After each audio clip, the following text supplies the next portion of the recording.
మౌనం కొన్నిసార్లు అపార్థాలను దూరం చేస్తుంది. అదే మౌనం కొన్నిసార్లు అగాధంలోకి తోసేస్తుంది.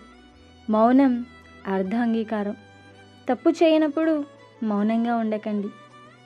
తప్పు లేనప్పుడు గట్టిగా మాట్లాడండి. కొమ్మల్లో కూర్చున్న కోయిల ఎక్కడ ఉంటుందో కనపడదు, కానీ దాని పాట మాత్రం వినిపిస్తూనే ఉంటుంది. మనసు ఎక్కడ ఉంటుందో ఎవరికీ తెలియదు. అది పెట్టే బాధ మాత్రం అనుభవిస్తూనే ఉంటాం. అవునా కాదా? అవుననుకునే వాళ్ళు కామెంట్ చేయండి. ప్రపంచాన్ని మార్చాలంటే బ్యాచిలర్గానే ప్రయత్నించాలి. పెళ్ళైతే ప్రపంచాన్ని కాదు కదా, టీవీ ఛానల్ కూడా మార్చలేవు. అవునా కాదా? ఎస్ అయితే కామెంట్ చేయండి.